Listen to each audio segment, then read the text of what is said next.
Esta introducción al manifiesto de Cartagena fue el producto de una reflexión que hicimos en el colectivo del Estado de Yaracuy.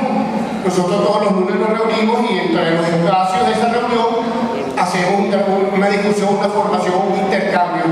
Este intercambio tiene que ver entonces, este primero que hicimos sobre el manifiesto de Cartagena.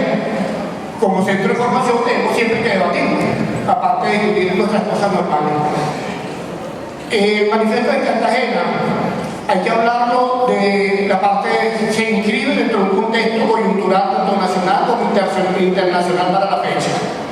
1812, las colonias de América Latina se habían separado del Imperio Español, sin embargo, permanecía la pugna imperial por los mercados, donde se estaba el desarrollo del mercantilismo, e Inglaterra apoyaba fuertemente todas estas independencias de las colonias porque le interesaba por razones de mercado, de mantener, del dominio, y efectivamente después de 1830 desplaza totalmente económicamente en los mercados latinoamericanos al Imperio Español. E igualmente se estaba desarrollando incipiente, creciendo, expansivo en los Estados Unidos, todavía no con el carácter de imperio, pero ya buscaban hacia allá.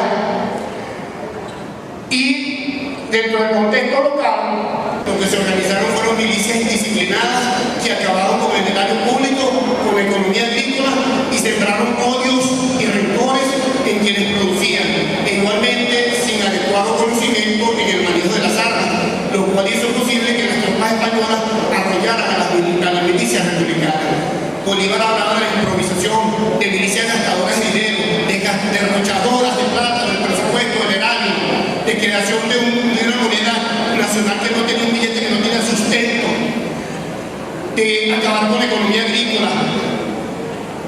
O sea, y no se formó lo que él decía, la necesidad de formar un verdadero ejército de veteranos preparados con conocimiento del arte de la guerra. Dice que esa fue una de las causas fundamentales. Estas milicias fueron realmente arrolladas por las fuerzas realistas que sí tenían un ejército organizado. Otra causa vendría a ser el terremoto de marzo de 1812, que fue aprovechado por la Iglesia para sembrar odio y rencor en la población de la provincia, al señalar que él mismo tiene un mandato de Dios ante el comportamiento republicano en desapego de la corona española. El terremoto del 26 de marzo trastocó ciertamente tanto lo físico como lo moral. La influencia eclesiástica tuvo después del terremoto una parte muy considerable en la sublevación de los lugares y ciudades subalternas. Es decir, el papel de la Iglesia, algunos sectores de la Iglesia, de sembrar la cizaña, porque la Iglesia en ese momento era una Iglesia profundamente monárquica, amante de la monarquía, del realismo, de la colonia. Entonces, aprovecharon este momento para criticar a fondo. También así que se recuerdan que cuando se declaró la independencia hubo curas, diputados que votaron en contra de la independencia. En contra, y la Iglesia siempre estuvo en contra de la independencia, de las causas realmente republicanas. Algo similar hoy en día, usted lo dirá. Porque todavía hay sectores de la Iglesia, se recuerdan aquella cuando el golpe de Estado, lo que pasó. Finalmente nos habla Bolívar que el manifiesto de Cartagena, de las facciones internas, como el veneno mortal que nos llevó al sepulcro, el espíritu del partido decidía todo y por consiguiente nos desorganizó más de lo que las circunstancias hicieron nuestra división, y no las armas españolas nos tomó a la esclavitud. Es decir, que prácticamente es la desunión, y aquí que él saca la unión, y nuestro comandante eterno sigue, porque realmente la necesidad de las facciones internas que había, que cada quien jalaba por su lado, cada grupo, eso hizo posible, como decía Bolívar, que más allá que las fuerzas españolas, fueron las propias fuerzas internas, la división interna que había, lo que provocó realmente la caída de la Primera República. Esa división que tenemos que vencer con la unidad por encima de todo para el fortalecimiento de la patria, y más que nunca ante esta guerra económica profunda que tenemos de sectores aliados de la burguesía, sectores nacionales, compañías transnacionales, nacionales, que le están apostando al fracaso y a la derrota de la revolución de manera permanente, constantemente.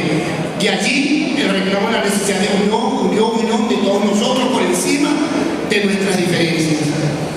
Recomendaciones finales que hace el Libertador. La Nueva Granada debe evitar los espolios de Caracas, garantizar primero la República y el gobierno de la Nueva Granada. Si vamos a reconquistar Caracas, dice el Libertador, primero tenemos que consolidar el gobierno de la Nueva Granada, y efectivamente así fue, porque no podemos dejar aquello todavía en manos de los realistas y venir a la retoma de Caracas. Una vez ganado esto, reconquistar Caracas, no minimizar al enemigo, poderosa ofensiva y no combatir a la defensiva. Esto es bien importante, porque realmente durante todo el proceso de la Primera República, y creo que fue experiencia, traspola los tiempos, no podemos estar a la defensiva ante los enemigos. A los enemigos hay que ir a la ofensiva. Bolívar decía después, a la reflexión, que había que buscarlo hasta debajo de las piedras, que había que perseguirlo, hostigarlo, hasta el último rincón donde se atrincheraban, y era la ofensiva y no quedamos a la defensiva, que fue lo que nos costó la pérdida de la Primera República. Incorporación de millares de compatriotas que desean ver el combate. La cantidad de gente nuestra que deseaba, aspiraba a la independencia, decía había que incorporarlo. Para esto había que ir más allá del sectarismo de los blancos que lo dio la amplitud, y efectivamente fue lo que las ideas del Libertador se empezaron a llevar a cabo con lo que fue después la campaña Mirable a partir de 1813. Este pequeño resumen que hemos hecho del manifiesto de Cartagena, consideramos nosotros desde el Yaracuy que guarda relación, vigencia histórica de la historia de un solo tiempo, la historia de un solo momento. El devenir histórico no lo podemos separar. Guarda vigencia con muchas cosas que hoy suceden y que nos sirven de recomendación para el accionar, para obrar como revolucionarios, como educadores ante la realidad nacional. Recomendaciones vigentes que nosotros no podemos dejar de lado. Muchas gracias.